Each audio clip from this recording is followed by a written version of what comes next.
ก่อนก็ได้เจ้าอ๋อพี่พรเจ้าพี่พรปลาเศร้าเนอะเจ้าพี่พร100โอนมาแล้วพี่สาวรีต้นเปา100โอนมาแล้วเนอะเจ้าครับยังเลิกก็ยังคงค้างอยู่ก็บ่เป็นอย่างไม่บุญนะเจ้า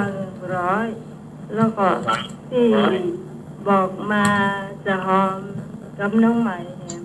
ก็คือแม่แดงนะเจ้าประคอยนี่เป็นก็เอิ้นมาตอนแม่แดงนี่จำ100 บาทนะเจ้าก็ยินดีนะเจ้านอกนั้นก็ครบเนาะสำหรับให้หน่วยจะเป็นศูนย์กลางของรวมสตางค์นะเจ้า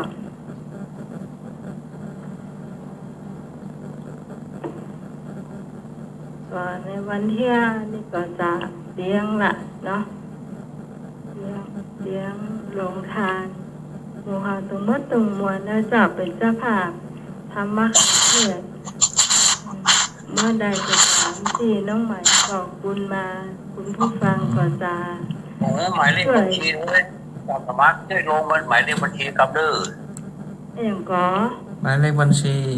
แต่เมื่อหมายเลขบัญชีอาจารย์สมัครได้ลงหมายเลขบัญชีกับเด้อลายครับลงลายคำเด้อครับผมพระเจ้าหมายเลขบัญชีครับจะห้อมบัญชีอาจารย์สมัครก็ได้หรอใครก็ได้หรอท่านสมัครหูอยู่แล้วเจ้าท่านสมัครหูเลยลงลายคำเด้อตันอยู่นอกโอนตันอยู่นอกตันกระเจ้าตันเจ้าจะโอนมา200ก็ได้ได้เจ้าพ่อเจ้าอาจารย์นิพนธ์ก็ได้เนาะเจ้าขอบพระคุณ200 บาทเด้อเจ้าเดี๋ยวขออาจารย์สมัครเป็นลงให้เนาะมีเป็นธนาคารไทยค่ะอย่างก็เจ้าเป็นของกรุงไทยหรือว่าอย่างกรุงไทยเจ้ากรุงไทยกรุงไทยสมุนใหญ่เจ้าใช่ครับที่มีที่ท่านสมัครเจ้าเนาะน่าเดียวจะสมัครคนจะหลายเนาะเจ้าจะหลาย200เด้อเจ้ากราบขอบพระคุณท่านทวารนะเจ้าต้องเจริญพรวันนี้มันดึกละโอนอะไรได้เจ้าคนใหม่ก็ได้โอนทางมือถืออย่างก็ได้หมดเนาะเจ้าแม่ละเขาโอนจากเขาโอนสมัยปูนละจ้าโอนตัวตั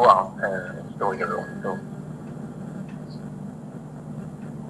เจ้าต่อไปเป็นอาหารการกินเนาะกันวันนี้รู้สึกว่าพี่พรก็จะมีอาหารลำเนอะเราของแม่บุญเนี่ยยำวันเนอะ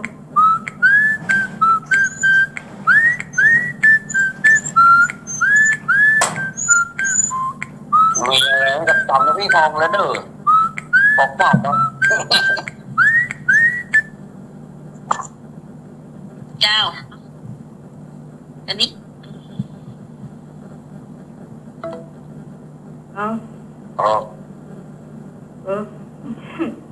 ได้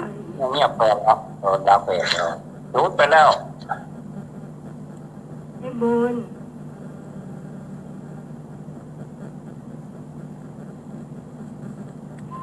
รักไปนั่นรู้ไปค่ะโอ้ยเสนอรู้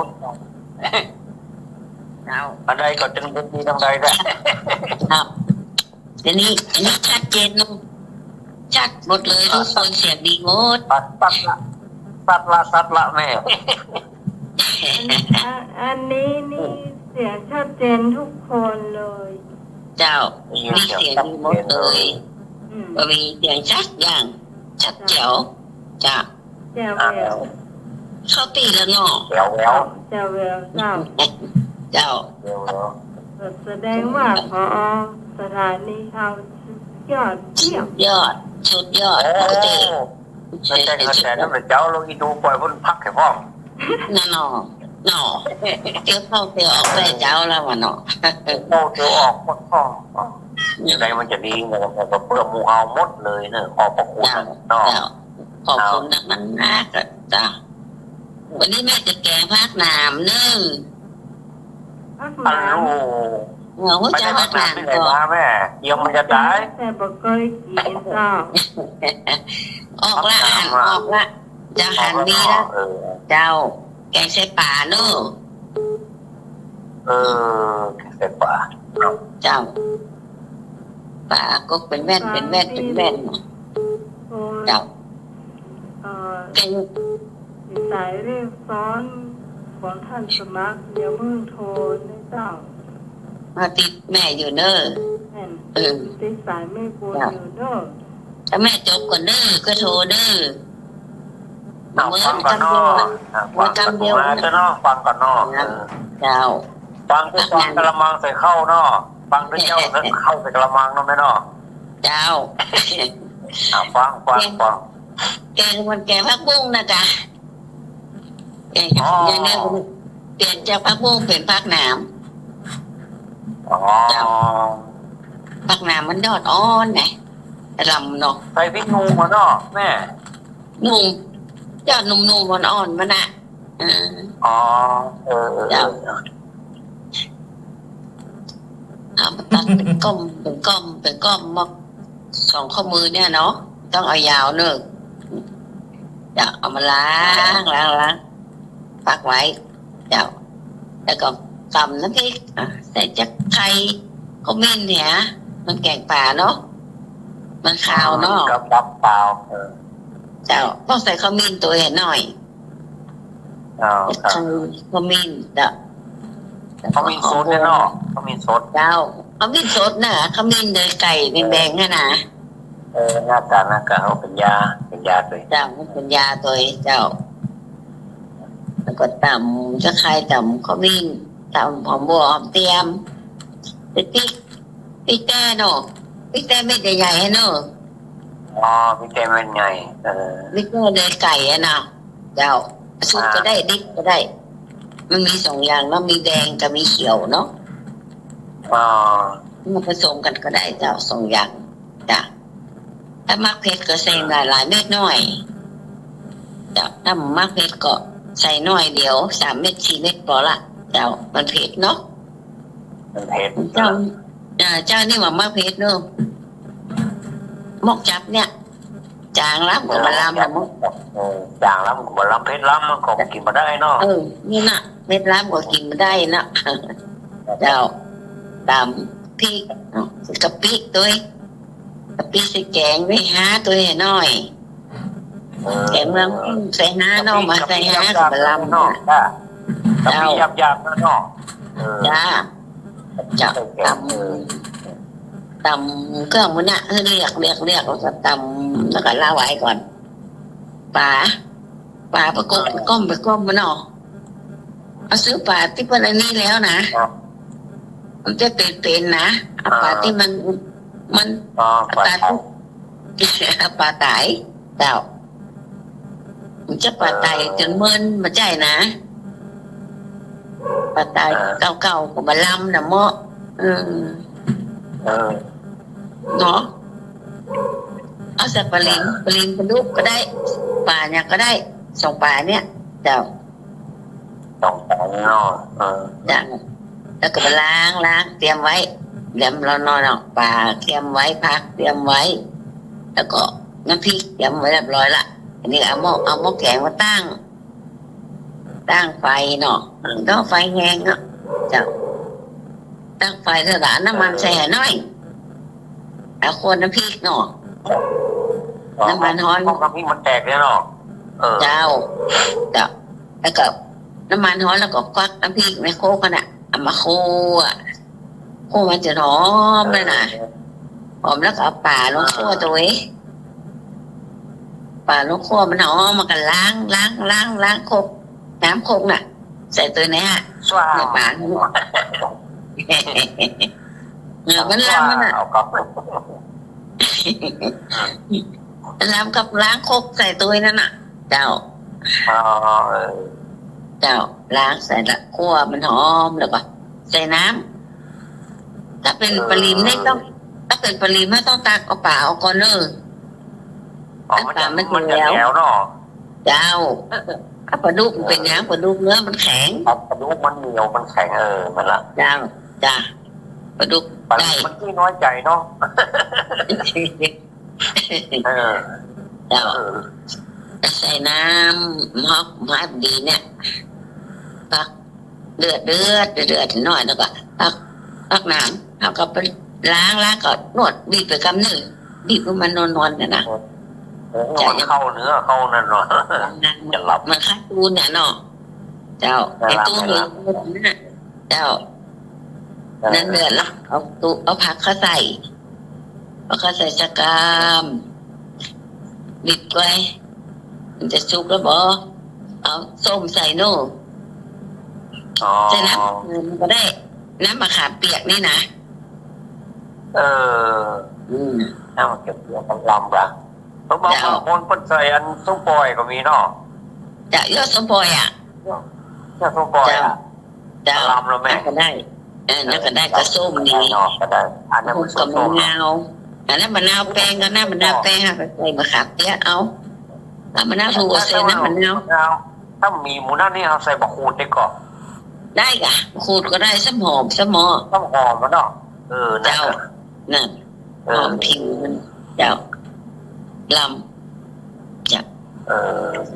สุกแล้วก็จิ้มก็อย่างจับก็ใส่ส้มจิ้มก็มักส้มมักผสมเนาะแล้วแต่ปากไปปากมันเนาะเจ้ามักไปมักมันเจ้าแต่กินแดดร้อนๆเนี่ยเหมาะเด้อเจ้าเหมาะเนาะเข้าอุ่นๆเนาะเจ้าขนึงจิ้มเนาะนะคนจะรู้ไหมหรอตอนนี้ไม่ได้กินเตื้อไปตาเตื้อคนดีนะน่าจ้ะทั้งคู่เลยอ่ะไก่คุยกับไก่ลำปางก็ได้มันต้องง่ายมันต้องน่าก็ว่าค่อยกับไก่นี่จ้ะลำปางที่เขาจะไปแย่นะแม่มันยังมีขวามืออ่ะแม่เคยหันแล้วอย่าเคยหันแล้วมันไม่หลายขนาดนั้นมันไม่หลายขนาดเนอะเอาค่อยนะเอาอิ่มแล้วเอาจะกินแล้วโอ้เต็มถ้วยนึกว่าอิ่มมือเนาะเจ้าหมดแล้วเจ้ากินกินด้วยจะหมดนะหมดเจ้าสุกแล้วสุกกับพ่อหามีอย่างกับว่าใส่ใบอันนี้ใส่ใบโหระพาก็ได้ใส่ใบโหระพาใส่ใบโหระพาหอมกระซอดเนาะเจ้าใบโหระพาใช่จ้ะแต่ว่าวันนี้แกงปลาบึกแม่ปลาบึกน้ำผงอ่ะโอ้ปลาบึกอ่ะโอ้หมอกนะปลาบึกอ่ะเขียมสายปลาบึกตัวมันไม้แม่ที่ปลาบึกนะปลาบึกขี้เป็น200-300ก็กล้าปลาบึกตัวนี้ไงนะเจ้าแป้งจ้าหัวนานะเจ้าเป็นปลาบึกน้ำโขงเจ้าโขงจ้าปลาแกงใส่ส้มเหมือนหันมีนะเขาว่านะใส่ยอดส้มปล่อยเหี้ยอันนั้นกับหม้อต้มยำกับหม้อต้มยำกับหม้อปลาใส่แป้งเนาะแป้งน้ำอยู่ก้าพอดีมันมีกล้วยทอดแล้วกี่ข้าวกล้วยทอดเหี้ยโอ้นอนวันนี้กินปลาบึกแล้วก็ปลาบึกมันกินย่อมกะ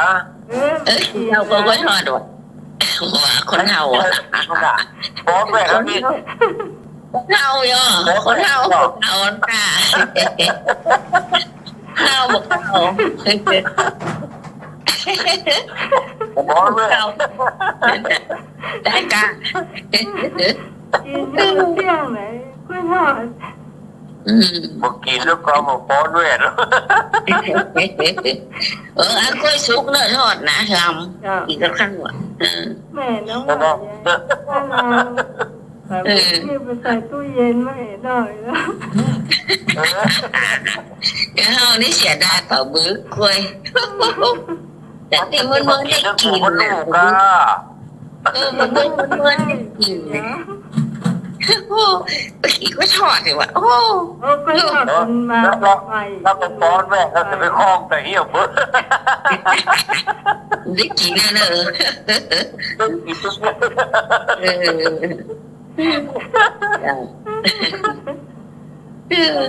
รียกว่าความเร็ว ป่าคนเท่าได้ตัวเก่าเนาะ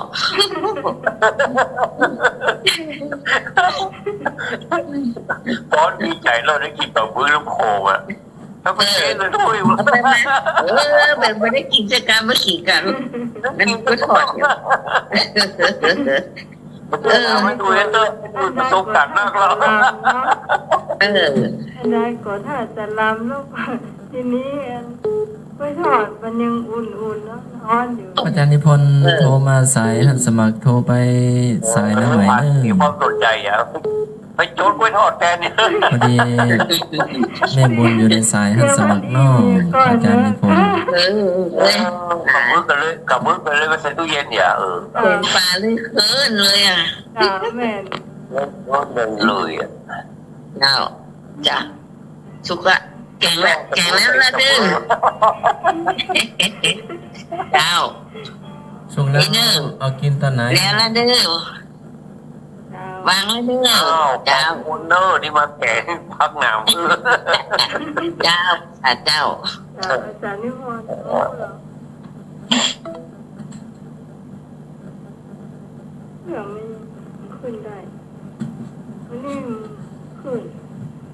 มันเป็นใจอาจารย์นิพนธ์นี่มัน กาตาบึกกาตาบึกยืนเที่ยวแบงขึ้นถ้วยแล้วนะเนาะแอบถ้วยนี่มันติดดูเตะแล้ว พระอาจารย์นิพนธ์มาเนอะ บอสแม่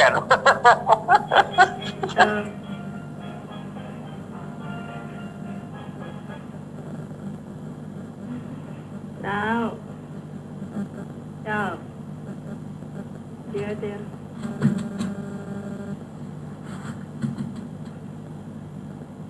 ปลาบึกกันเวลากดเสียงจะหายเนี่ย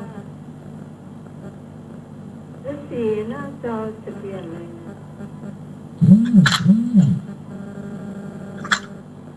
ไปจังเท่าสมัครก่อน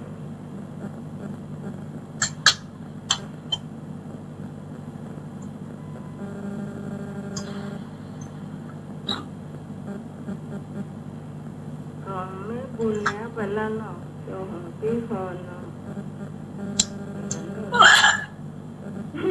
ปล่อยมันตาแข่งม้วนเนอร์ พี่พรเดี๋ยวเด้อ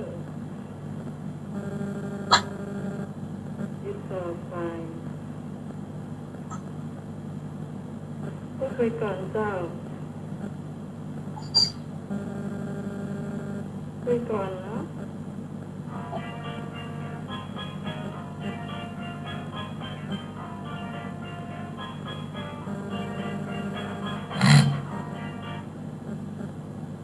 เจ้าเด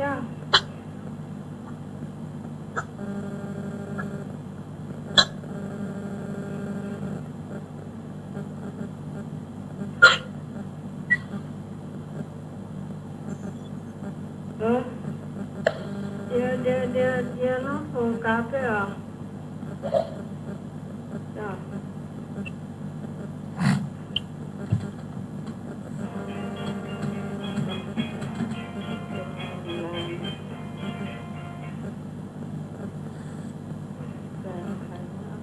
จ้าได้ยินแต่ว่ามันเปิดลำโพงหมดได้นะไม่ได้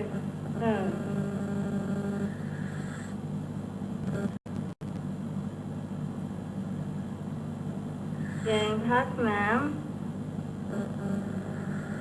ใส่ปลา ที่ไม่บุญทำนะปลาลิมก็ได้ปลาดุกก็ได้ปลาบึกนี่แม่แกงจ้ะจ้ะเด็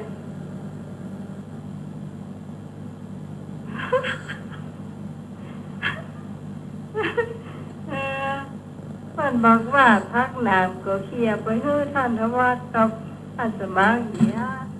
อาจารย์นิพนธ์กะ อย่ามาเข้าเครื่องท่านสมัครคุณล่ะ อาจารย์นิพนธ์กะ ตอนนี้ว่างก็เนาะ ว่างแล้วเนอะพระอาจารย์เนอะตอนนี้ ว่างแล้วเหรอ แม่บุญนำเสนอ แกงผักน้ำกะ ลองเปิดลำโพงได้เปิดแล้ว จ้ะเดี๋ยวโทรถามเนาะ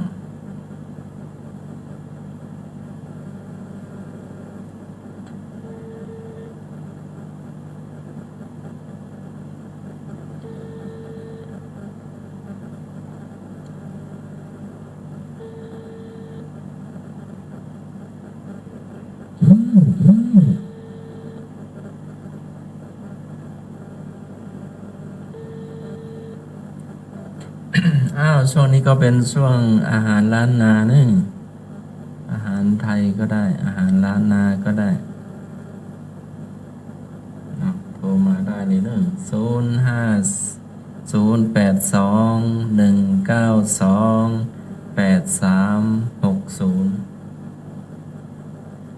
มีหมายเลขที่คุณเรียก เบอร์ไหนเนี่ยได้ไหมติดต่อพี่พรกะ เดี๋ยวเบอร์มันจะโทร ช่วงนี้ช่วงอาหารล้านนาเนาะอาหารเมืองเมื่อกี้แม่บุญได้นำเสนอไปแล้วพระอาจารย์นิพนธ์ครับผม ยายยุพรเข้ามาก่อน เข้ามากัน อยู่ไหม เจ้าย ายยุพรเข้ามาหรือเปล่า เข้ามา เดี๋ยวไปเช็คพักรักครับพักเคก่อนเนอะบางเทื่อ ไปเก็บอาจารย์นิพนธ์ไปเก็บผักละอยู่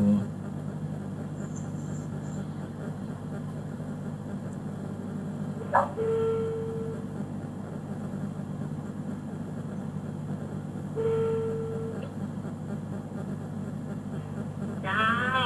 เอาพี่พร เกิดเอ็กซิเดนต์ต้องไหม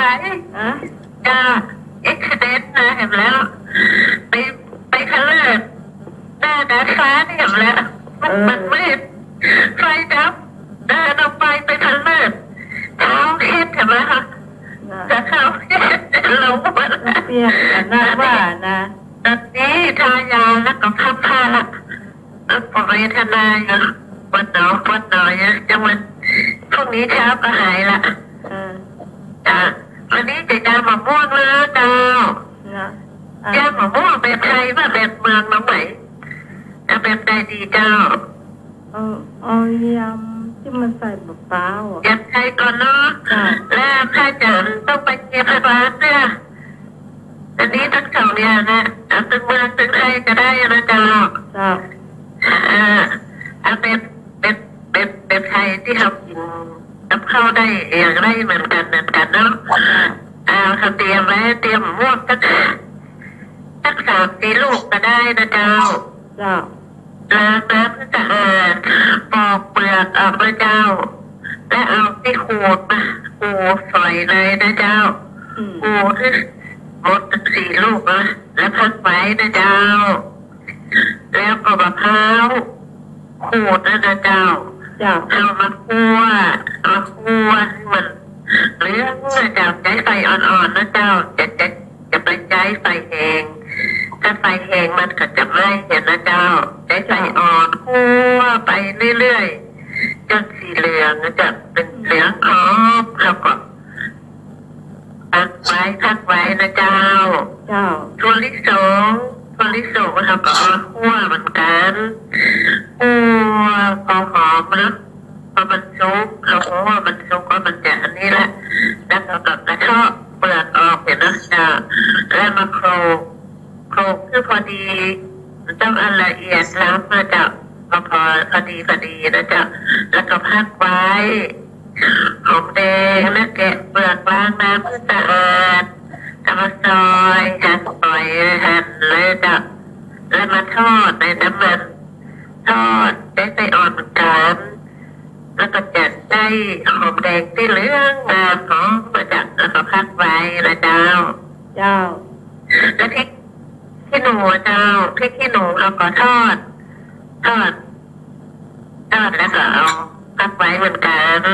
ทุกอย่างพักไว้เนาะมีวิธีทำวิธีผสมก็เอาม่วงแลนะเอาเกลือเข้าใส่จักมันชันชาแล้วก็คั้นคลุกเคล้าให้ละเอียดให้เข้ากันน้ำตาลทรายนะเจ้าน้ำตาลทรายลงผสมประมาณสักครึ่งถ้วยนะเจ้าเอาผสมลงไปเลยนะเจ้าคลุกเคล้าให้เข้ากันนะมันจะชิมดูจะไม่ให้หวานล้ำไปนะเจ้าแล้วก็เราก็เอาปลาคั่วลงไปเลยเจ้าผสมลงไปเลยแล้วก็ถั่วลิสงคั่วลงไปนะจ๊ะแล้วหอมแดงถ้าก่อนผสมลงไปแล้วเหลือไว้เอาไว้โรยหน้าสักหน่อยนึงนะเจ้าบางคนก็เอาพริกขี้หนูนะขยี้ใส่ลงไปผสมลงไปแล้วก็เหลือไว้เอาไว้แต่งหน้านะไว้เสียบถ้าใครชอบเผ็ดก็เอาไว้ซับตัวนี้นะจ๊ะจะคลุกเคล้ากันไปพอได้ชิมรสดูมันพอดีนะเปรี้ยวเกินไปหวานเกินไปนะจ๊ะแล้วบางคนเพิ่งชอบหนังหมูนะจ๊ะเอาหนังมันต้มแบบถ้าเอามันออกทั้งหมดเหลือแต่หนังแล้วก็หั่นปล่อยผสมลงไปนะจ๊ะเวลาจะกินให้ตักมาใส่จานเนาะใส่จานพอดีแล้วก็โร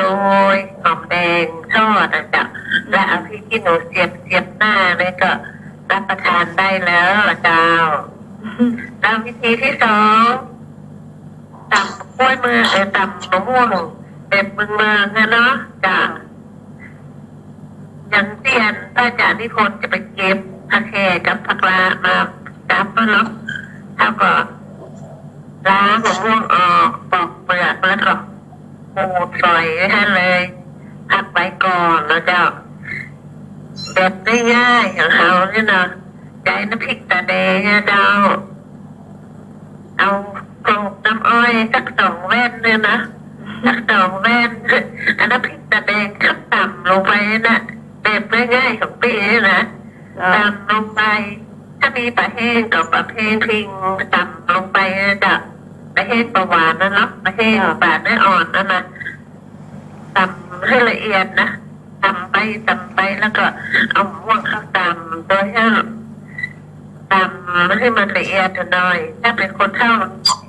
อย่างเขานี่อย่างก็ได้อะตำกุ๊กกักแต่เดียวก็ได้กินแล้วน้องไหม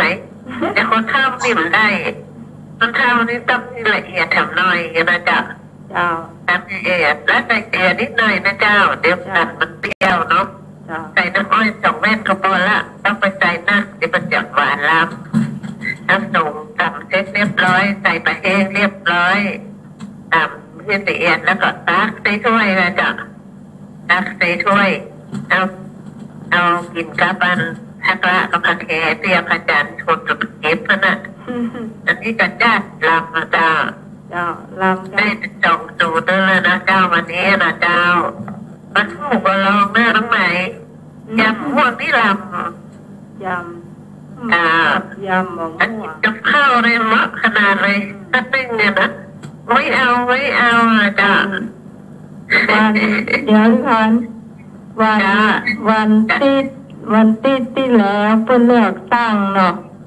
จ้าเขาไปอู้กันที่วัดหวานโอ้ไปฟังรายการธรรมะให้เครียดลูกเพิ่นน่ะออกอากาศกันมีแถวไอ้หยังก็พี่หัวเหย้าแล้วอ่ะไอ้หยังก็ที่น้องมากอ่ะนั้นมีข้าวมันม่วงกับโรตีเจียวขนมใหม่นะเจ้า เขาไปอยู่กันวัดพวกนี้ลูก จ้า ไปท่องเที่ยวอันนี้คือชาวลากูฝัง จ้าแสดงว่ามีแฟนรายการที่เป็นพลังเงียบที่นักมาเจ้า เจ้าเปิ้นไปวัดเปิ้นไปเลือกตั้งมันมีหน่วยเลือกตั้งที่วัดตลอด จ้า ว่าเขาฟังกันแล้วเขามาอู้กันที่วัดนี้ จ้า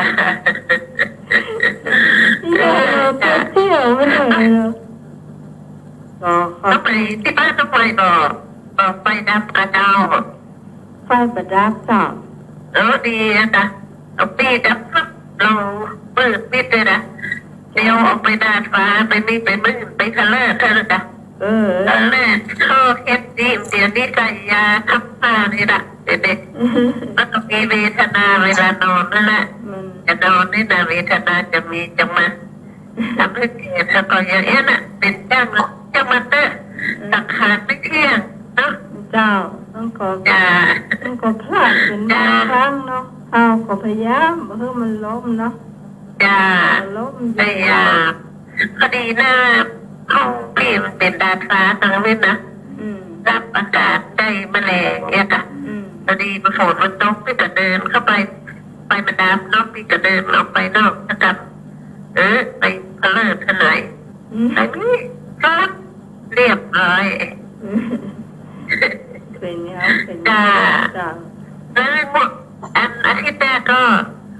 ติดตามตอนต่อไปนะว่าจะเอาอย่างเดียวก็จะ เจ้าเนาะ เจ้าใช่ไหมเจ้า เจ้า ที่เป็นของกินลำนะเจ้า เจ้า วันนี้ได้ฟังแม่บุญเก่งพักหนาสักการมันจะไปมันดับพอดีจ้าจ้าขอบคุณเจ้าสวัสดีเจ้า สวัสดีเจ้าขอบคุณพี่พรได้เจ้าเจ้าชันทวัฒน์คุณไหนนะ อาจารย์นวัดครับผม ไอ้เซฟไปแล้ว อาจารย์นิพนธ์มาเนอะครับ แบตใกล้จะหมดละแบตใกล้จะหมดแล้วเด้อ ครับผมนิมนต์ครับ ถ้ามันแบตหมดมันก็คือมันก็หมดแล้วมันไม่ได้ฟังอ่ะวิทยุก็ดับหมด ไฟ เอง กดดับตั้งระปูนไฟกดดับว่ะ นิมนต์ห้องทรงก็ได้ครับผมนิมนต์ห้องทรงโล่งครับผม อันพัดลมก็บอกพัดละเพราะว่าแบตหมด อ๋อเพราะท่านเก็บสว่างห้อง เดี๋ยวนี้ก็ ฝนตก ประมาณมาหรอ โอ้ตกเช้าหน่อยครับ กำไปกำมันนู่นเนาะกำไปกำมันเป็นยังอ่ะธรรมดา ข้าวปังเก่งข้าวมุ้ง คิดอะไรมากเลย นี่ก็ได้แล้วโย พอที่นอนก็ค่อยหรือ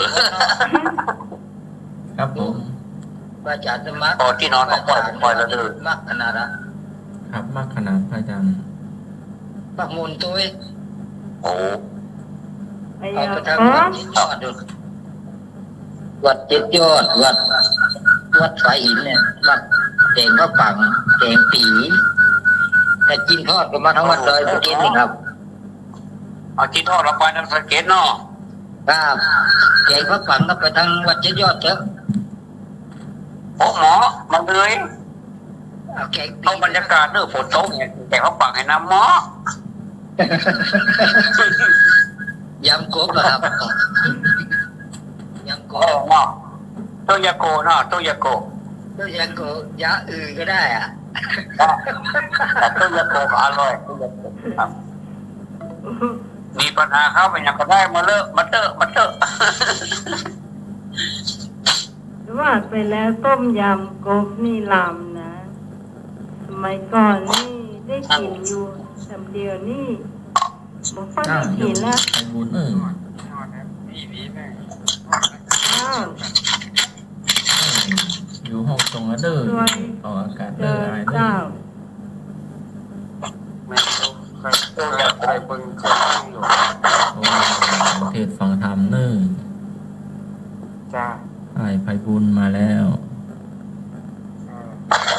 มือซื้อนำสมของจัน เจ้าเนี่ยของกินลำ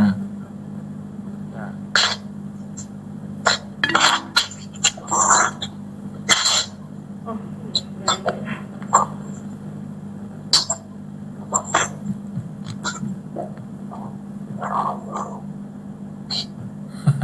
เสียงพระอาจารย์นวัดก็แก๊กเนื้อครับ ก็เลยขออนุญาตห่างไม้หน่อยเนาะ ผมมาเถอะครับ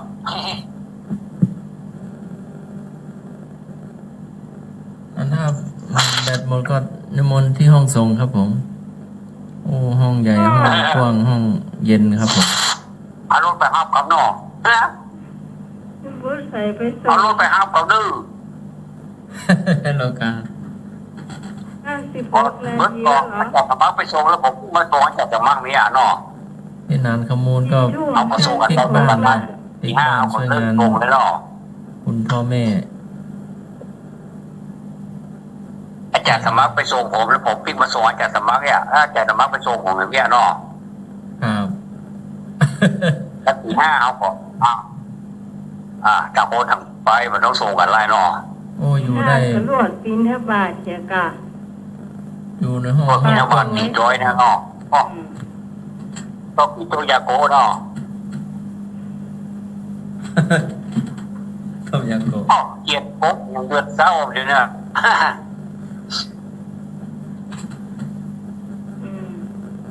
ต่อไปเราจะมาเล่าเจียนนะเจ้าเจียนเนอะเพราะว่าเดี๋ยวนี้เกือบจะ5 ทุ่มละข้ามมากี่นาที2-3 นาทีเจ้า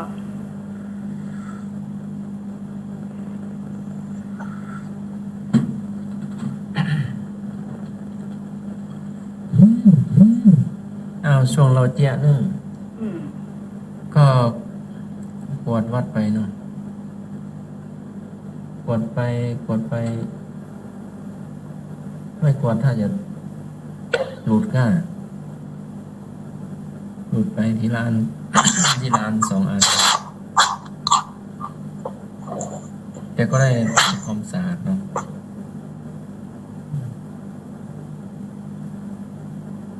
จบจัง เนี่ยเจีย เห็นเรื่องเนาะ อืม โอ้สักพักลมมามืดมาเนาะเป็นมืดอันควันเนาะโอ้ตอนตกแต่ก็ยังบ่แรงปานใดเนาะก่อนหัวค่ำอ่ะเพราะว่าจะปีกวัดยังไงเนาะก็หารถเนาะแล้วก็มาจากโรงเรียนบาลีสาธิตวัดสันดอกก็ฟังมาโอ้มาห้องส่งก็กว้างเนาะ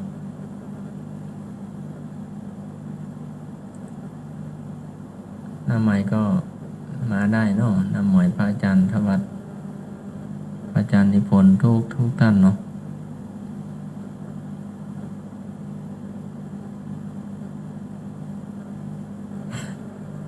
จบ2 เรื่องเนาะแต่พระอาจารย์ก็เตียวไปเตียวมานะตอนนี้ก็ดีแล้วเนาะ ดีแล้วชัดเจน ก็ แล้ว เอ็นดูพระอาจารย์เนาะทั้งกลางวันและกลางคืนเนาะดูแลห้องส่งดูแล ช่างเทคนิคมีอ รอบ ยู่ ด้าน ค เลย น เนอะ เดียว ฮะ คนช่างเทคนิคบ่มีอยู่คนเดียว ทั้งผู้จัดรายการเนาะอาจารย์วิทยากรครูบาอาจารย์เนาะทั้งกลางวันและกลางคืน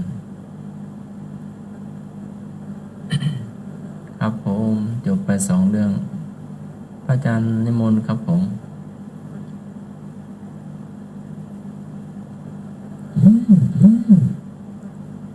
วัฒน์ อาจารย์ธวัฒน์ครับผมเพราะว่าแบตเตอรี่ก็ใกล้หมดเนาะไฟฟ้าทางวัด เจ็ดยอด ร้อนขนาดนี้นะ ก็เสียงพระอาจารย์ว่าก็เงียบเนาะ อืม ไม่รู้ว่าแบตหมดหรือยังพระอาจารย์ครับผม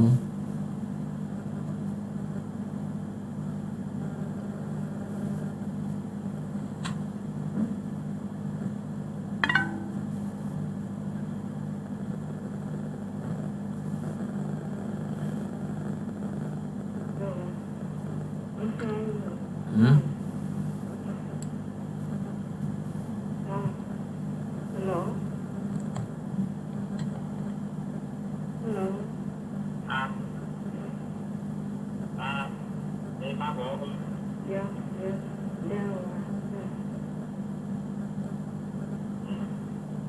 ะ ครับนี่ครับ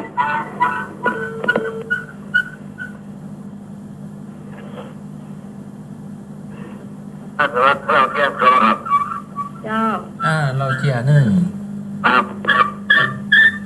เสียงพี่หนุ่ยดังก๊อกแก๊กก๊อกแก๊กหนึ่ง ครับผมแก้วผมเป็น2 เรื่องครับเรื่องงานนักเลงนักเลงโตในหมู่บ้านช่วยคนหนุ่มกว่านี้ฮะช่วยคนในหมู่บ้านนักเลงโต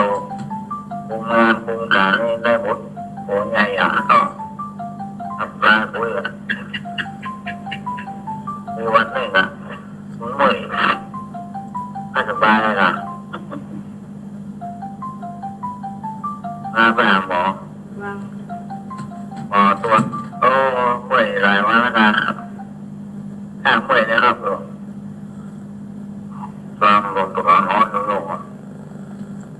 มาเขาก็ส่ง2 3 วันส่ง2 ยาหมอยังทิ้งยาได้เข็มก็หมอส่งการในฟังฉีดค่ะหมอก็กำเข็มมาอ่านเข็มเป็นลม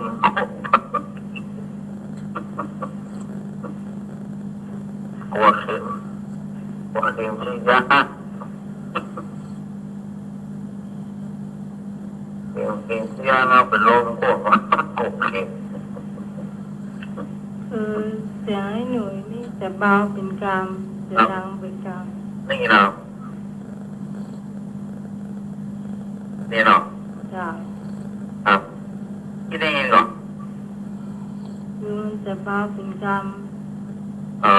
ครับหมอต้องเล็งตัวใหญ่ขนาดละ อืม เมื่อยเขาก็ส่งโรงยาค่ะเมื่อย อืม เมื่อหาว่าเมื่อยหาว่าแล้วนะเมื่อยในหวัดตัวเมื่อสว่างตัวร้อนหรอกที่หมู่บ้านว่าฮะจะหมอฉีดยาหรอกมันก็สั่งเพิ่งรู้ว่าฉีดยามันก็เตียวไปมันนั่งรอออกการฉีดยามาจะขาดเข็มมันจะลูกมันเป็นลมโคตรนะ นักเลงใหญ่ ปวด อยู่ ปวดเข็มฉีดยา นักเลงกระจอกกัน โดนมันบอกว่าเนี่ยนะคุมงานคุมการมาสู้มาหรอกปวดเข็มฉีดยา อืม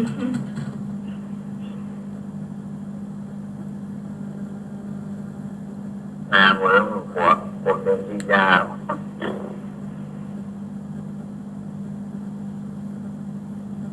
ครับผมนี่เนาะ ได้ยิน ครับเรื่องที่ 2ครับหน้าร้านลูกมีสาวคนลูกสาวแรกลูกสาวคนพิเศษงานหนึ่งไปเอามาเอายาปิ้งปลาเอา จะจ้าหน่อยเจ้าพูดจะจ้าหน่อย เพราะว่าเสียงมันจะบอกค่อยชัด ครับ มีวันหนึ่งเนาะเนี่ยก็เปิดหูมาเปิดหูจอมเนี่ยวิ่งมานี่ก็บ้านมาเราสรุปนะมันเข้าบ้าน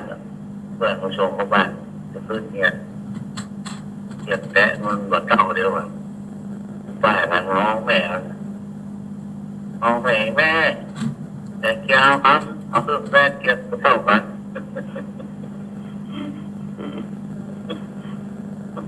สมัครเข้าใจ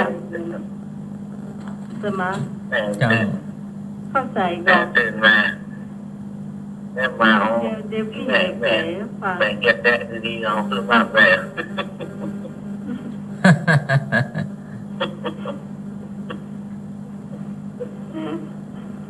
แม่เกียบแตะเราผ่านกันเอาคือยังได้ เขาเป็นคนพิเศษไงเด็กพิเศษอ่ะ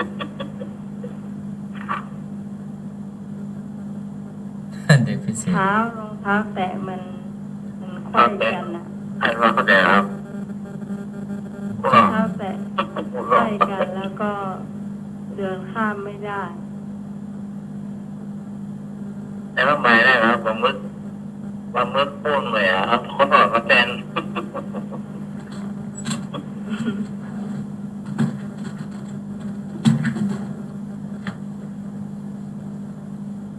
คนเดียวกันนี่เหรอคนเดียวกันนี่แจ้การที่ว่าหัวก๊อกน้ำอ่ะ ครับคนเรียกอะไรครับเกี่ยวข้าวหรอตั้งเกี่ยวข้าวได้ล่ะบอกน้ำมึง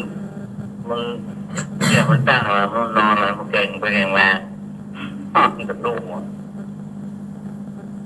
บางน้ำมันเงียงนะมันนอนแล้วเงียงไปเงียงไว้ครับมันมีน้ำอ่ะปกติอ่ะคนไว้อ่ะมันจะดูหัวท้องแล้วปวดไอ้หม้ออ่ะ มันตกเนาะ ครับ ตกจริงเนี่ยเนาะ ครับ กลัวเฮลก๊อก ขอโทษ น้ นะครับ ำกลัวเฮลก๊อกน้ำหมดเลย ท้องออกแรกมันกลายไปกิ่งนะพวกกิ่งไปกิ่งมามันเกิด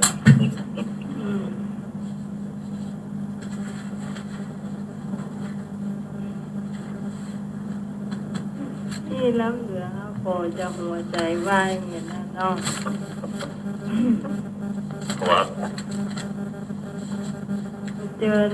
มาเจอแบบหมอที่เพิ่นเอาเข็มมาเจาะเลือดนี่ถ้าอยากเป็นลมเลย อ๋อเก่งใหญ่อะเนาะ อ๋อเก่งใหญ่ก็เดี๋ยวมันหมดใหญ่แล้วเนี่ย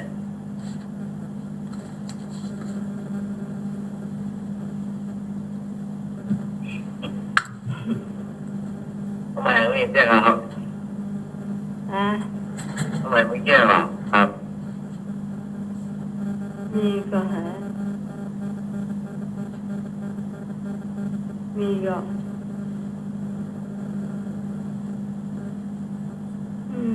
อ๋อฮอนเต่าครับ ฮอนเต่าครับ เจ้าไป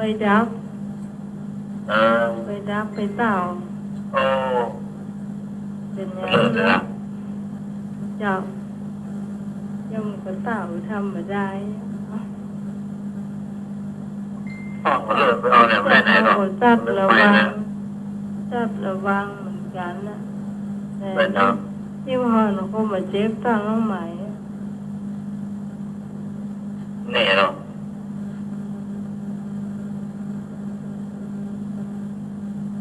เลิศเพิ่งไปหมดหรอกเริ่มดันเสียอย่างนั้นก็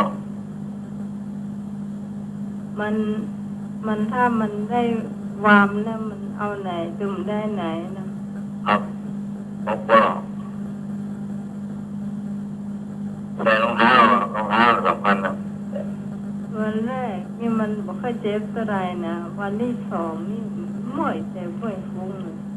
มันตีปีกเนาะ จ้ะ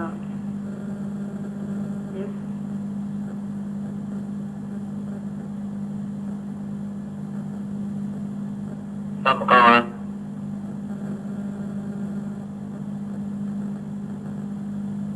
ยังก็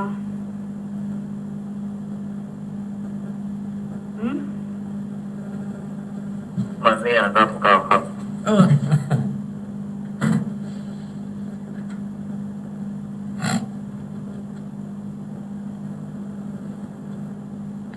เจ้าพี่หนุ่ยเนาะ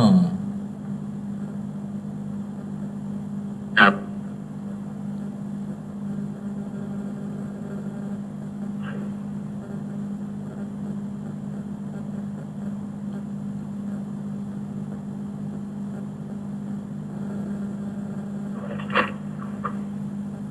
ท่านนายเจียก็เสียงกล้องเนาะ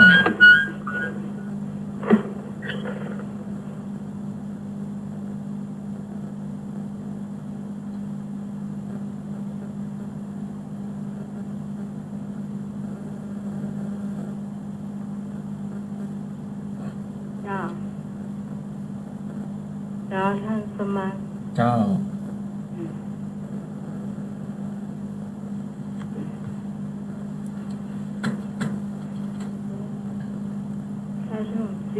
ก็ฝนตกมาก็อากาศเย็นดี ก็ไปตะกี้ห้องนอกห้องส่งก็อากาศดี ที่ยังไม่ได้เปิดหน้าต่างเลยเพราะว่าตั้งแต่มีฝุ่นนอกเนี่ยคือไปได้เปิดหน้าต่างเลยนะ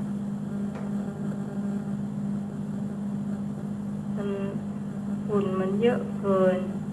มองบ่ค่อยเห็นดอยเนาะ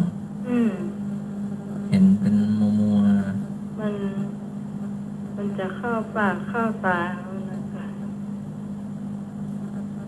ก็ตอนนี้ก็ใส่หน้ากากแล้วก็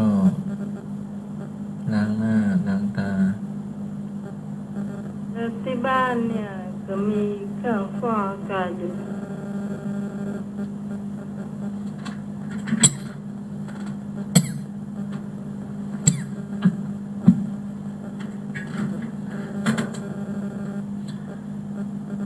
ก็อากาศดีขึ้นมาหน่อยเนาะฝนมาลมมาเนาะต้องฟังก็ให้ใส่หน้ากากเนาะใส่หน้ากากใส่แมสใส่ล้างเจลเนาะระวังรอบด้านเนาะน้ำใหม่เนาะ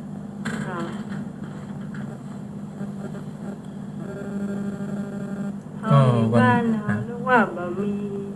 ใครเป็นอย่างนะลงไปโรงพยาบาลเถอะมันหนักจอบจักขนาดนั้นมีแต่คนแบบสบายเป็นผู้ฟังที่มีพ่อแม่อายุนักเนื่องจากอย่าปล่อยให้เปิ่นไปโรงพยาบาลคนเดียวเนาะอินดูเปิ่นบางคนเนี่ยอันพยาบาลที่ตั้งหน้าห้องนะเปิ่นท้องแล้วห้องเจอนั้นห้องแล้วห้องแหมบอกมาคนอื่นก็แซงไปตั้งหน้าเปิดปีกมาห้องแหมเปิดย่อมมาหันมาก็คือเปิ่นคงไปนั่งไก่จ้ะมันบางครั้งเนี่ย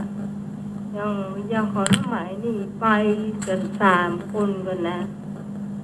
ไปโรงพยาบาลไหนไปวันพัดอ่ะไปแต่วางคืนเนี่ยไปเจาะเลือดนี่3 คนแล้วทีนี้ก็จะมีที่หน้าห้องฟังคนที่ท้องอยู่คนหนึ่งก็อย่างน้ำหมายนี่ก็จะ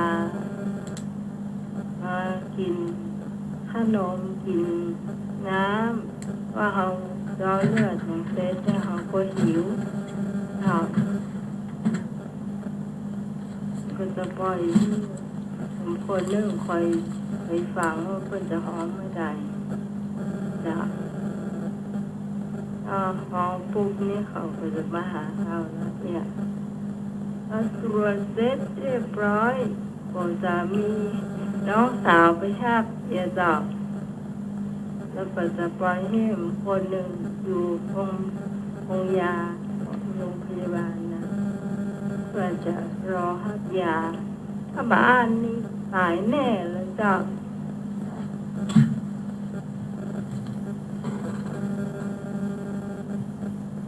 อยู่ด้วยกันรอยันก็บ่ไหวหิวก็หิวฮ้อนก็ฮ้อนมันก็มีบางท่านบางคนก็ปล่อยผู้สูงอายุจ้ะคนเดียวน่าอยู่จ้ะ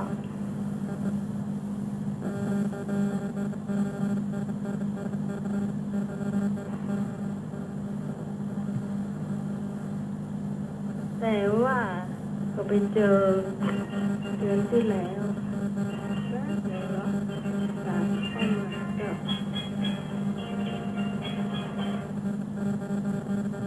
เจ้า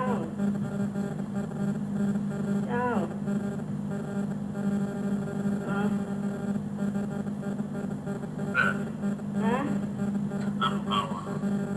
ก็มาเก้า ครับ แล้วก็มาเก้ามากัน ครับหายไปแล้ว หืม เมื่อไม่กินนะครับนี่นะตาแร่ ฮะ ตาแร่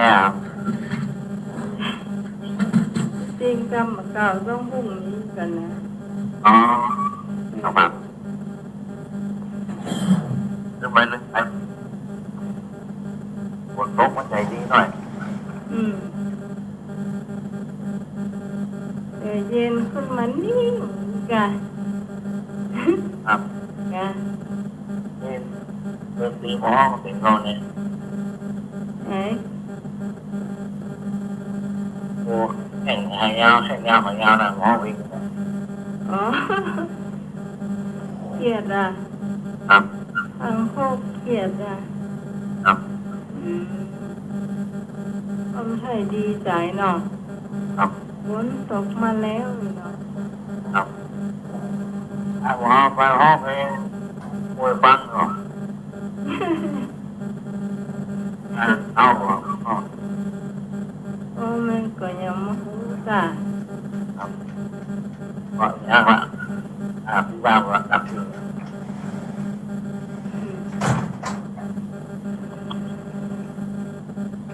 เดี๋ยวข้าวหมอ จ้า อะไรไม่เคยท เสียงกล้องเนาะ เสียงกล้องอ่ะ ำมาครับละข้าวหมอ เงียบแล้วพี่หนุ่ยเงียบแล้วเสียงกล้องเงียบแล้ว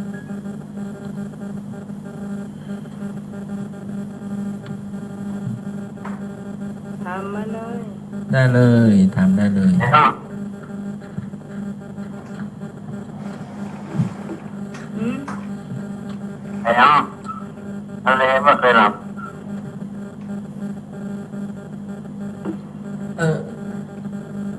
วันเปิดตะวัน อะไรนะ ำเดี๋ยวอะไรไม่เคยทำโอ้ละ ทะเลไม่เคยดัง ทะเลไม่เคยหลับแต่เจ้าฮอเอาความนี้มาถามให้หนุ่ยนะว่าทะเลอยู่อเมริกามันไปรับใหญ่รู้มันเป็นแม่ว่าเขาเลยนะ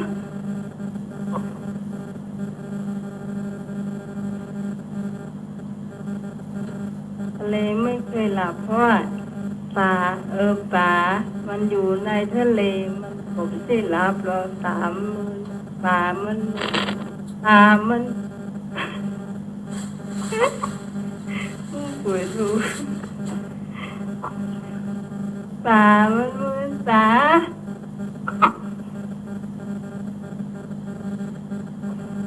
มือป่าครับ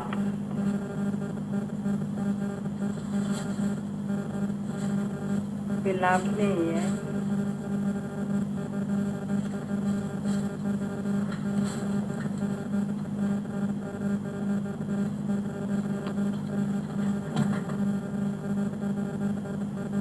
ได้ก่อนเฉลยแล้วกัน เจ้า ตอบว่าจะได้นะ ก็ปลาจะไม่อยู่ในทะเลมันมือสาหรอกไปรับได้ไงทะเลถ้าเกิดทะเลรับปลามันก็ตายหมดค่ะ ตอบว่าทะเลหลับ อืม ตอบว่าจะได้นะไหม บอกว่าสามันที่อยู่ในทะเลมันมือสาคือมันเหมือนรับสาย อย่างดำขี้ตีนึ่งตีนึ่งครบ อืม อย่างดำขี้ตีหนึ่งตีหนึ่งครบ เป็นของช่างสมัยก่อน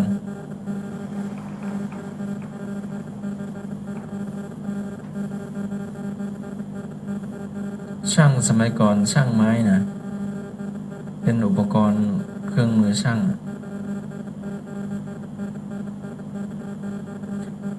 ดำขี้ตีนึ่งตี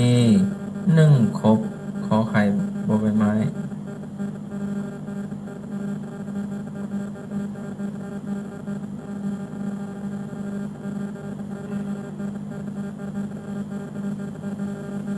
ใบเป็นเครื่องมือช่างไม้ทำบ้านเนาะ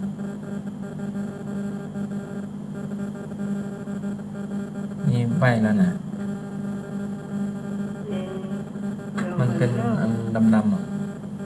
บางอันก็2 นิ้วบางอันก็3 นิ้วบางอันก็นิ้วเดียว มันจะกินไม้อ่ะต้องตีก่อนนะ อ๋อ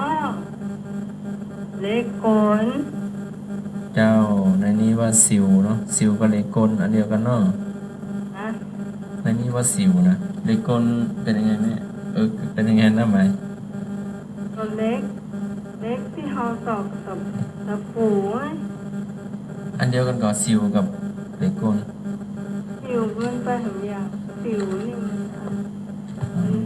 ในนี้ว่า มี สิว คล้ายๆกับมันแบน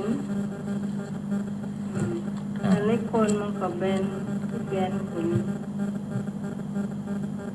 เอาท่านไหนมีอะไรอย่างก็โทรมาได้เนอะ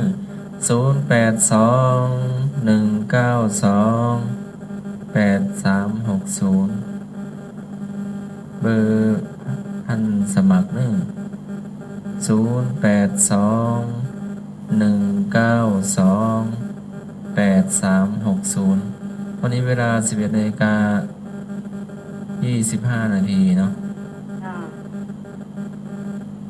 ตะกี้ก็เป็นอาหารล้านนา ก็มีแม่บุญพี่สาวพรเนาะ อันนี้ไม่นวลแต่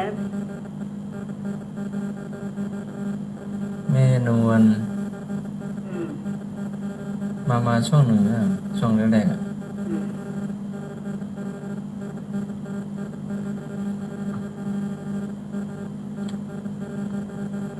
ตอนนี้ก็ทดลองห้องทรงใหม่เนาะ ปรับปรุงโดยคณะศรัทธาเนาะศรัทธา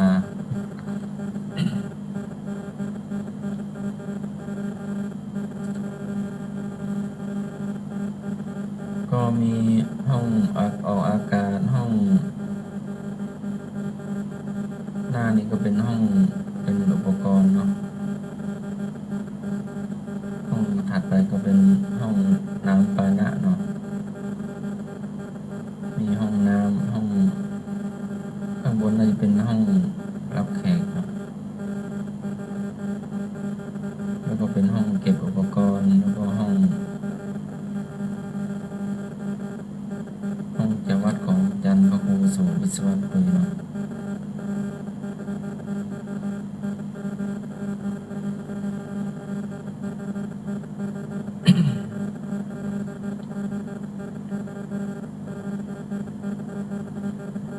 อย่าง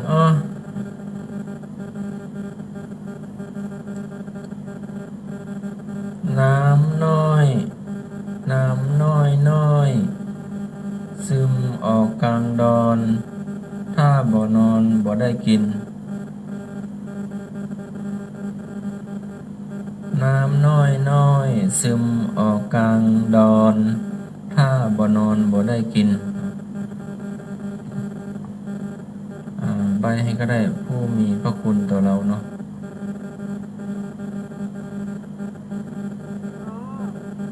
น้ำนมน้ำนมพระคุณแม่เนาะน้ำหมายถูกต้อง ท่านไหน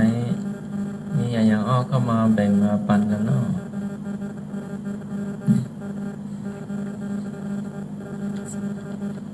อันนี้คนรับไปแล้วค่ะคนการ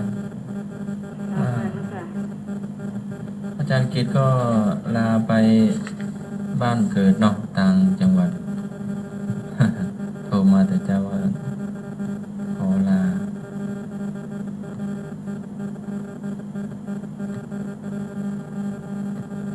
ก็งานที่จะตันศาลาบ้านโยมมิตรสมัยวัดดอนตันเนาะก็วันที่5ตอนเช้าเนาะจ้าตอนเช้ามีกำหนดการในห้องหรือว่าฟังเทศน์ฟังธรรมก่อนหรือว่าระบายพระรับศีลมีฟังเทศน์เนื่องการจ้าแล้วก็จะมีการว่าทำบุญฟังเทศน์หนึ่งกันเนาะพระอารูปเนาะกัน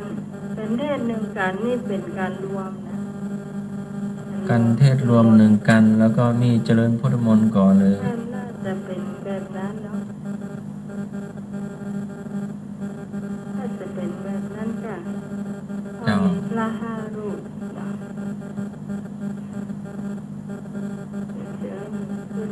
ก็ท่านไหนว่างก็ไปร่วมได้เนึ่งที่วัดดอนตันวันที่5เดือนเมษายนเนาะตั้งแต่เช้าเป็นต้นไปพระอาจารย์นิพนธ์มาแล้ว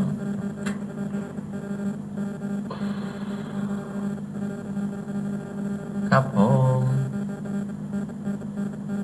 นี่ยังอ้อก็ครับผมเราเจียเราเจ้าครับเราแจ๊ดได้กันครับเราเลยข้ามาเก่าวันพรุ่งนี้ครับผมวันนี้เป็นนี่ข้ามาเก่าเหรอวันนี้เป็นกับข้าวร้านนาครับผมยับกบมันโคตรเราเนี่ยไม่เห็นหรอกเดี๋ยวอาจารย์ถูกมาครับผมรายการสุดท้ายเลยครับผมกับขอบคุณพระอาจารย์นิพนธ์เขียนก่อนเนาะช่วงลาหน่วยมีก่อนหน่วยมีเรียกเจ๊เราเจ๊ก่อนใช่ครับอันอย่างช่วงอย่างแล้วก็มีประชาสัมพันธ์หน่อยนะอะไรอย่างอยู่บนหัว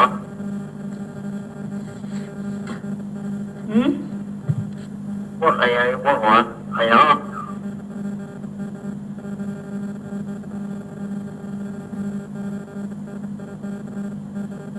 มันฟังพวกอะไรอยู่บนหัวมดดำใช่มดดำอยู่บนหัวฟังบัดชาติมดอะไรยังอยู่บนหัวมดอะไรอยู่บนหัวมดตะนอยมดงามใช่มดแดงมดดำ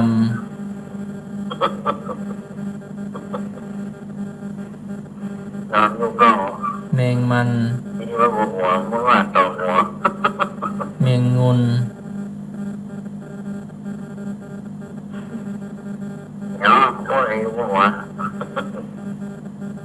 เหาตัว มันสีดำมันสีอย่างไร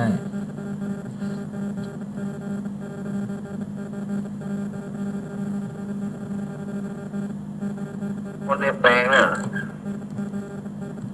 หมดเอก ฮะ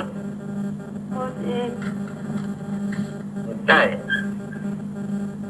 คนในแปลงเนี่ย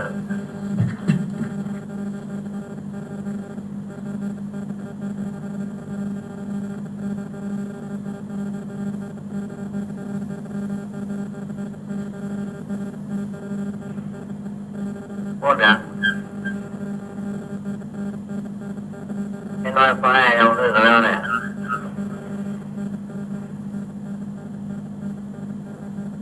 มดตัวนี้มันหายใจก่อนไอ้ น้อยไปมาน้องใหม่แล้วเนี่ย มดตัวนี้มันเตียวก่อน ครับ มันตัวมอกไรไอ้สีหยัง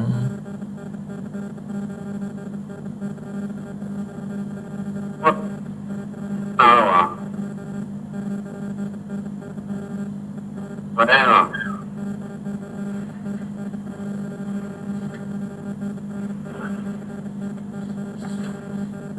คือตอนนี้เนี่ยหมายฟังเสียให้หนูเหมือนคนเมาเหล้า อ่ะ อืม นี่เหรอ แต่ห้องส่งได้ยินชัดเจนอ่ะ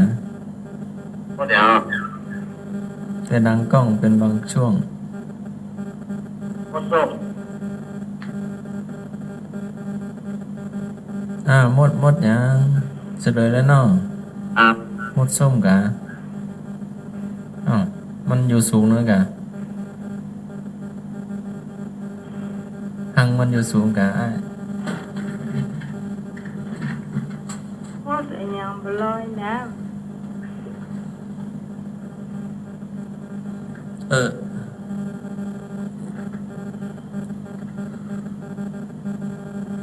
ำหมดยังบลอยน้ มดว่ายน้ หมดเมื่อย ำหมดไอ้ยังบลอยน้ำ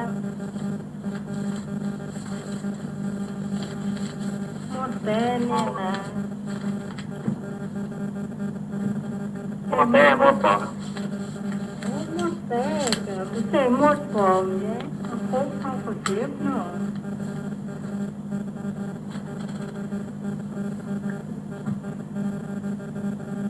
หมดเนี่ยหมดเนี่ยหมดเนี่ยบอกว่านั่งล่ะ หมดไอ้ยังบลอยน้ำ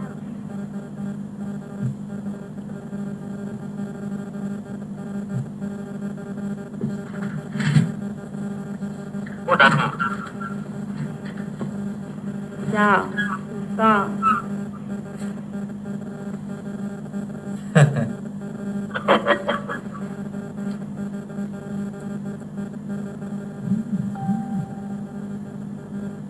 ำประชาสัมพันธ์เนาะทำไมประชาสัมพันธ์บอก จ้า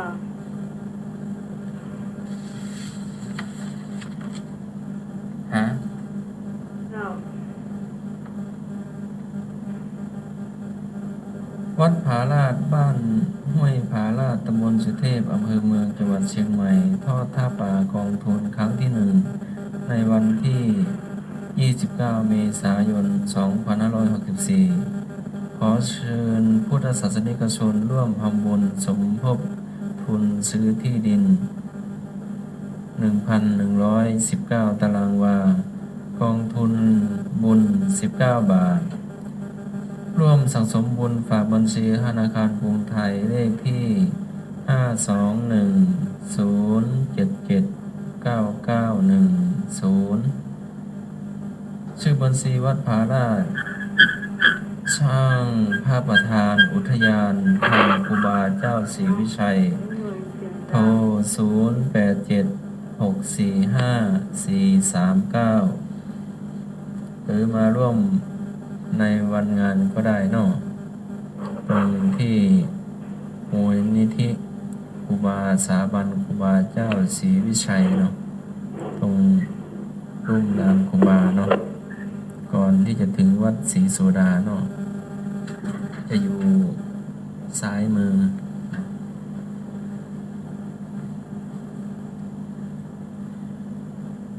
และ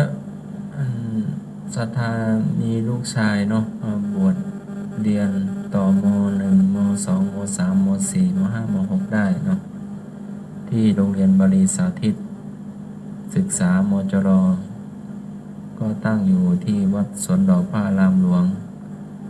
ก็จะบวชในวันที่ 5 เดือนเมษายนตั้งแต่เวลา 9 นาฬิกาเป็นต้นไปเนาะ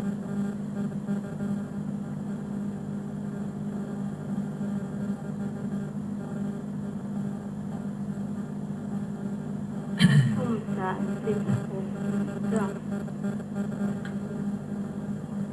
อะไรนะ 5 ทุ่ม 36 เจ้า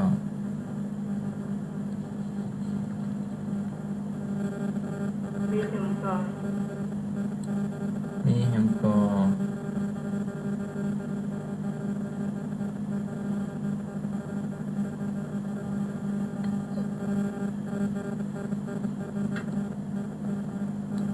มีแฮมกอกา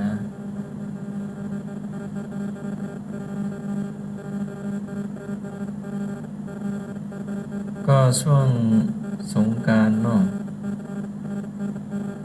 แต่ละวัดก็เตรียมเนาะเตรียมวัดเตรียมวัดวาอารามเนาะบางวัดก็คารวะดำหัวผู้หลักผู้ใหญ่เนาะก็ใกล้ๆสงกรานต์เข้ามา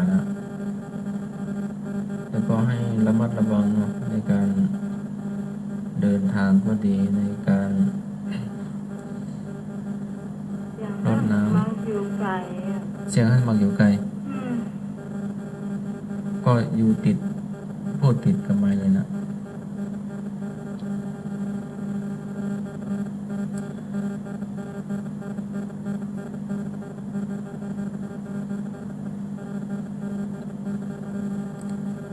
ก็วันนี้ตะลุงหนุ่มก็ได้ไปงานศพน้องลุงน้อยเนาะศรัทธาวัดฝ่ายเห็นก็ได้สูญเสียทั้งพี่น้องไปเนาะ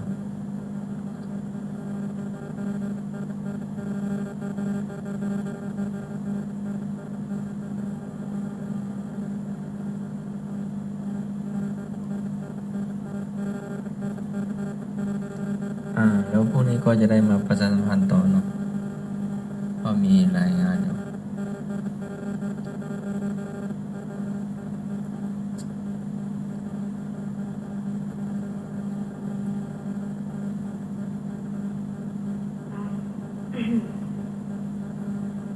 เจ้ากำลังจบรายการก่อนหรือว่าวันพรุ่งนี้จะได้ให้ท่านสมาชิกส่งเลขบัญชีกับธนวัฒน์ตัวนะเจ้า เจ้าเดินจบรายการเดี๋ยวจะไปดูอีกเล่มเนาะ เจ้า พอดูเล่มนี้มันไม่เห็นมี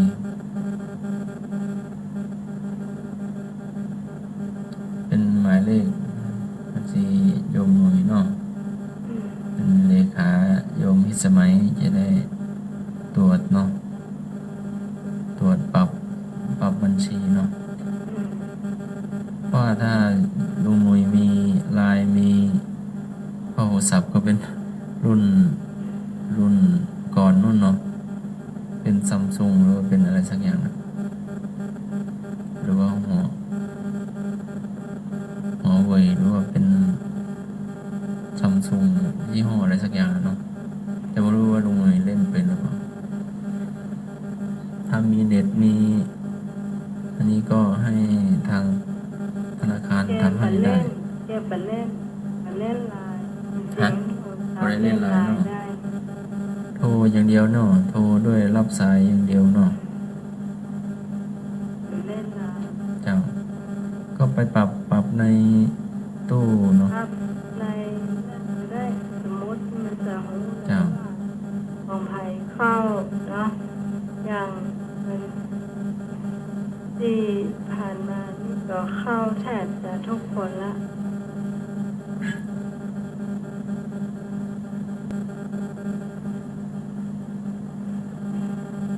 ที่แจ้งเข้ามาเจ้าเนาะแจ้งผ่านน้องใหม่นะก็แทบจะหมดละสำหรับวันนี้ก็จะมีท่านทวัฒน์เพิ่มเติมเข้ามา200แดง100ในเจ้า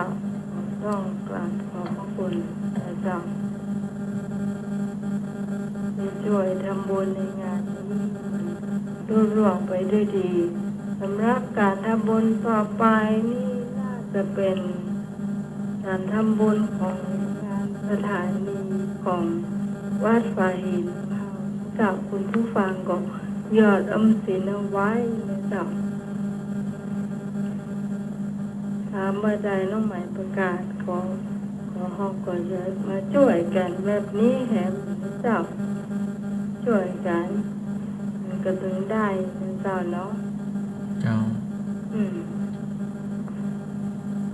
คนนั่นผ่องคนนี้ผ่องมันก็ได้มาเจ้าเนาะ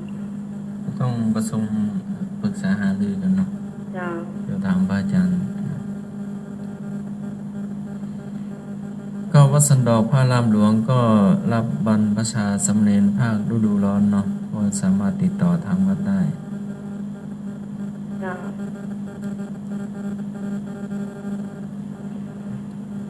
รู้สึกว่ามีการบวชค่อนข้างจะหนักเหมือนกันนะที่วัดพระธาตุดอยสะเก็ดก็มีบวชสามเณรภาคฤดูร้อนเนาะ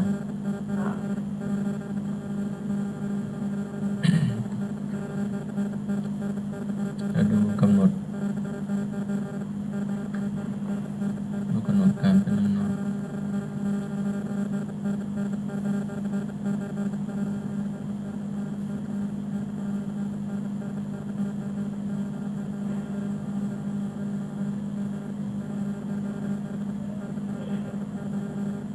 ทุ่ม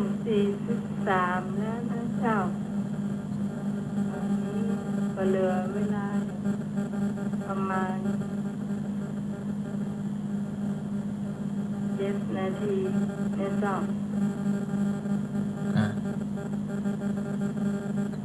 7 นาทีก็จะได้มาลา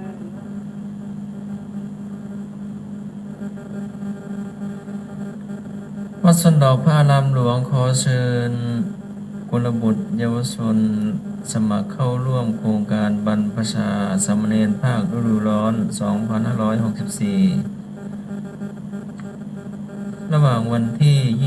20 ถึง 30 เมษายน 2564 กำหนดวันพิธีบรรพชาสามเณรในวันอังคารที่ 22 เมษายน 2564 เวลา 09:30 นาทีไม่อ่านนะอ่านแล้ว9:30 นาทีค่ะหรือว่าอ่าน9ไปเลยกัน9 นาฬิกาเลยเนาะวันที่ 20 เมษายน 2564 เวลา 13 นาฬิการายงานตัว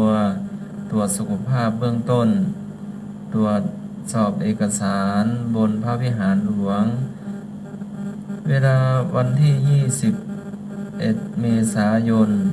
เวลา 8 นาฬิกาพิธีปลงผมบริเวณลานต้นพยอมทิศใต้วันที่ 22 เมษายน เวลา 9:30 นาทีพิธีบรรพชาสามเณรบนพระวิหารหลวงวันที่ 30 เมษายน 2564 เวลา 9 นาฬิกาพิธีลาสิกขาบนพระวิหารหลวงเป็นบวชประเมินจ้ะเจ้าบวชท่าดูร้อนเนาะขอเชิญผู้มีจิตศรัทธาร่วมทำบุญเป็นเจ้าภาพสามเณรรูปละ 2,000 บาทเจ้าภาพภัตตาหาร เจ้าภาพภัตตาหารเช้ามื้อละ 2,000 บาทเจ้าภาพภัตตาหารเพลมื้อละ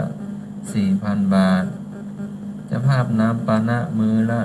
1,500 บาท หรือตามเจตนาศรัทธาร่วมทำบุญตามกำลังจิตศรัทธาเนาะแต่ใดก็ได้เนาะ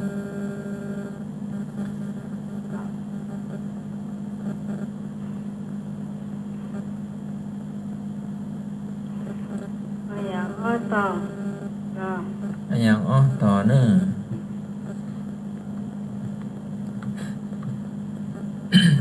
ก็งานบุญงานกุศลก็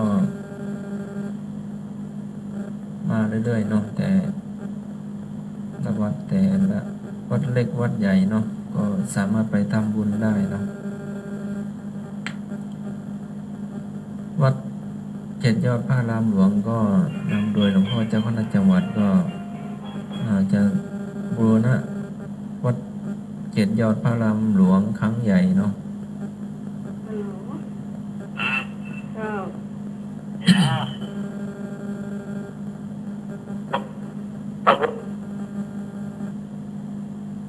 หืม ถ้าวงก็เป็นไปเองถ้าลงเป็นไปเอง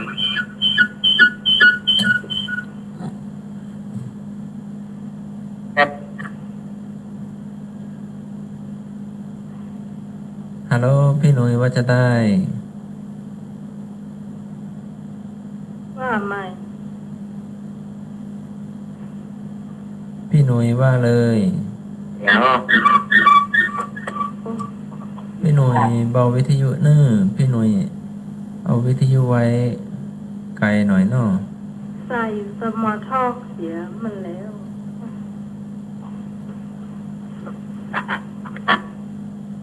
เดี๋ยวเนาะครับ ดักปิ้งละพี่ รู้กันนะได้ทำได้หรอ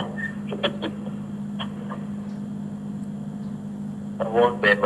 ถ้าลงเป็นไปเอาออกมาครับ ได้ละได้ละ ครับ ตั้งบนก็บพาตั้งลุ่มก็บพา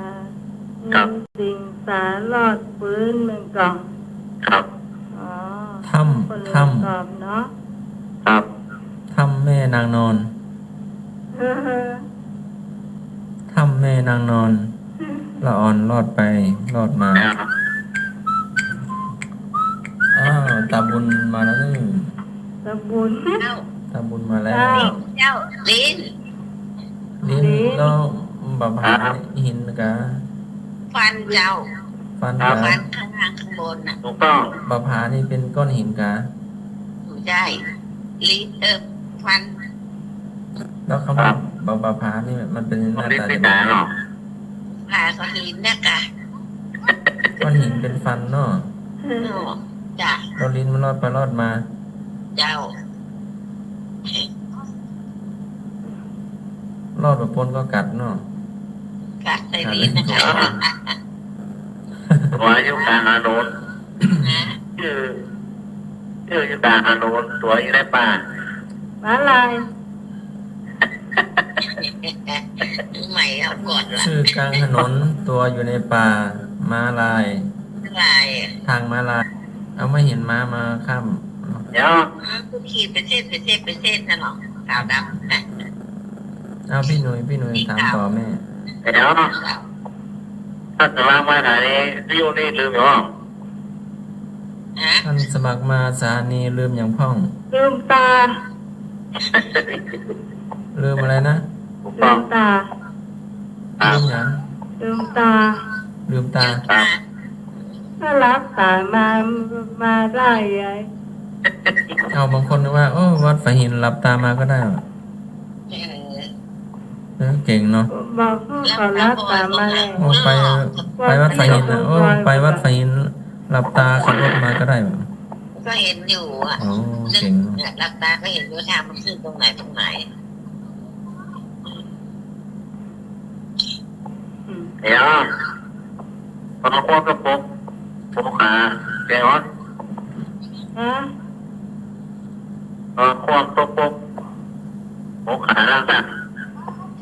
ไปนั่ง พี่กุ้ง ที่กุ้งอ่ะเริ่มความรักของข เอา มือดี หมอไปนานแล้วป้า พระพุทธเจ้าพระพุทธรูป ถูกต้อง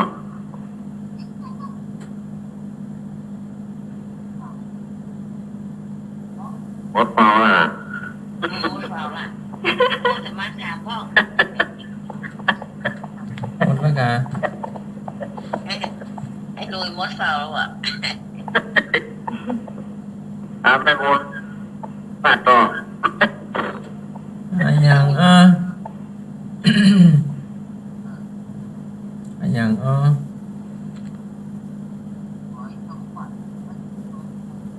ไก่แม่ด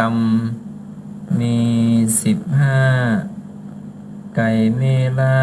มีลูก5ตัวกากินเหีย อยากกินตัว 9นกเขากินเหีย10 ผู้ได้มาไปแล้ว นกหวีดหยิบกินเหียตัวเหลือไก่ตะได มดดื้อกัน ไก่แม่ดำมี15ไก่แม่ล่ามีลูก5ตัวกากินเหีย9นกเขากินเหีย10นกหวีดหยิบกินเหียตัวเหลือไก่ตะได เหลือสักตัว ชื่อตัว มด เฉลยเหลือ2ตัว เหลือ2ตัวได้ละหมอ คือไก่แม่ดำกับไก่แม่ล่า เหลือคนตัว เจ้า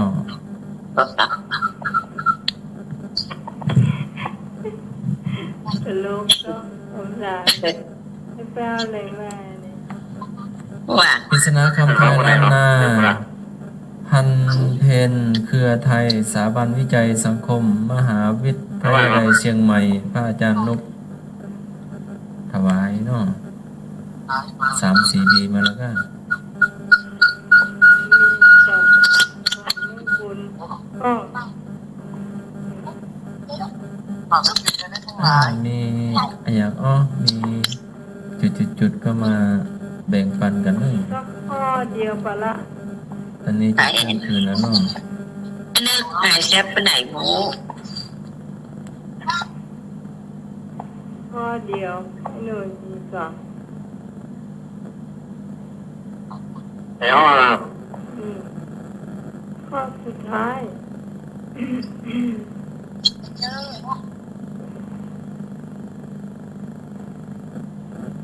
ข้อสุดท้ายเนอะ5 ถุง พอซ้าย เออ ไอ้ห้องนั่งสูงยืนต่ำ นะ หมา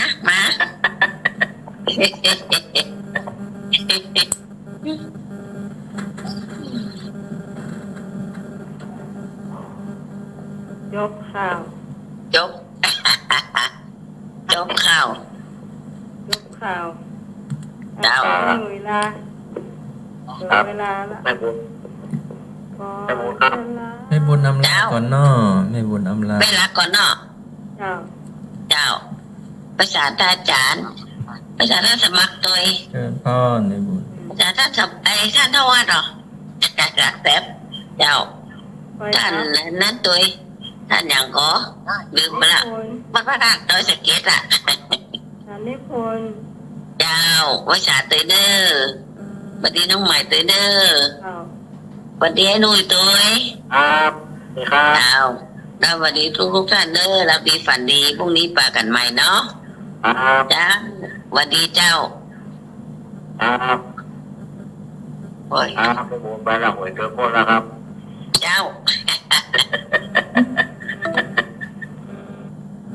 ครับปฏิการหน้าจารย์ครับผมท่าน เชิ ส ญ วัสดิ์ครับ พ่อ ท่านสวัสดิ์ครับ เชิญพรพี่หนุ่ย ท่านพิโมนะครับสิริพิสวัยนะครับ เจ้า บางเรียนทุกท่านนะครับอัปดีปันนี้วันนี้ฝนตกเย็นนะครับ100 สวัสดีครับ เจ้าอันนี้เลิกไผ่ยังมารับมานอนเสื้อมาลานก่อนนะเจ้า ถ้า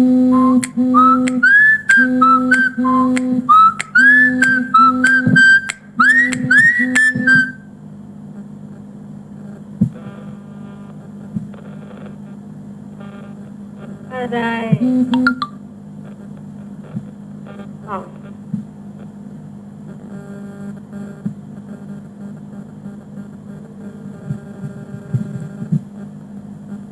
อันนี้ว่าได้เจ้า ครับผม ครับผม เวลาก็4 นาที 3 นาที 4 นาทีนะครับหมอ เจ้า ก็จะคนสัก3-4 บทก็แล้วกัน24 นาฬิกาต้องลาก่อน ขอวิงวอนสิ่งศักดิ์สิทธิ์ทั่วทิศสาโปรดอำนวยอวยชัยไร้โลภาทุกส่วนหน้าพาสุขีสุขวิวันโอกาสหน้าบุญนำพามาสดับคงได้รับสับสำเนียงเสียงเสกสรรจากครูบาอีกอาจารย์ประสานกัน มอบกำนันช่วยเพิ่มเติมเสริมปัญญา จะกลับมาเสนอเสียงเคียงทุกท่าน อย่าเบื่อกันนั้นเสียก่อนขอวอนหาทั้งเล่าเจี้ยยังก็ล้อกันมา ชื่อหนูลารายการนี้มีให้ฟังกราบไหว้สาเจริญพรฝากก่อนนี้ อาทิตย์มีให้ชื่นจิตไม่ผิดหวังหลับเห็นพันฝันเห็นหมื่นตื่นเห็นตังเมลุกนั่งนอนยืนสุขทุกท่านเทินกราบนมัสการไหว้สาพระอาจารย์ทั้งสองและผู้อำนวยการสถานีโยมพิสมัยโยมแม่บุญกัดก้อมแล้วก็โยมทุกคนที่เป็นแฟนธรรมะใครเครียดทุกท่านขอเจริญพรกราบนมัสการครับ ครับผม เจ้านมัสการไว้สาอาจารย์นิพนธ์เนี่ยเจ้าขอขอบคุณที่มีบทกลอนมาฝากหมู่เฮานะเจ้าธรรมะใครเครียดทุกคนต่อไปเป็นท่านสมัครแล้วเจ้าเนาะ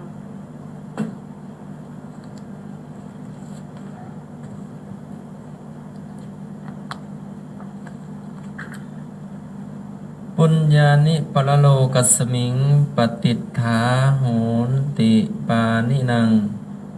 บุญเป็นที่พึ่งของสัตว์ทั้งหลายในโลกเบื้องหน้าสังยุตตนิกาย 15/26 อังคุตรนิกายปัญจกะ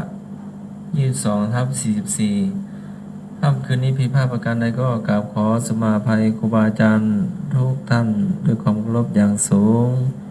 ก่อนนอนไหว้พระสวดมนต์เดินจงกรมแผ่เมตตาหยาดน้ำหลับเป็นสุขตื่นเป็นสุขขอเจริญพรสำหรับค่ำคืนนี้ขอบคุณคุณผู้ฟังทุกเสียงทุกสายที่มาช่วยกันจัดรายการธรรมะไขเพศเราผ่านพ้นไปด้วยดีนะเจ้าเราสามารถพบปะกันใหม่ในคืนพรุ่งนี้นะเจ้าตั้งแต่3 ทุ่มถึงเที่ยงคืนไม่แน่ใจนะเจ้าถ้าเราครูสองคนเรียกเป็นติดภารกิจทางก่อเข้าเช้าเหมือนวันนี้นะเจ้าจะติดต่อพระอาจารย์อีกทีเนาะก็อยู่จังหวัดแพร่ผู้ฟังก็รอติดตามกันต่อไปถ้าเปิ้ลยังมาเสื้อก็จะเข้าเช้าเหมือนวันนี้นะเจ้าสำหรับวันนี้น้องไหมที่สมัยสุริโยดรเจ้าจากบ้านรันตันตำบลหลวงแก้วอำเภอแม่ริมจังหวัดเชียงใหม่เจ้าขอลาคุณผู้ฟังไปก่อนขอบคุณพระอาจารย์พระครูสมุวิศวะบริกิจโจเจ้าผู้อำนวยการสถานีผู้ควบคุมเสียงมาโดยตลอดนะเจ้าเมตตารายการนี้มาโดยตลอดขอบคุณกราบขอบพระคุณแห่งรอบหนึ่ง สำหรับค่ำคืนนี้ลาคุณผู้ฟังขอคุณผู้ฟังทุกท่านนอนหลับฝันดีเหมือนกันทุกคนสวัสดีนะเจ้า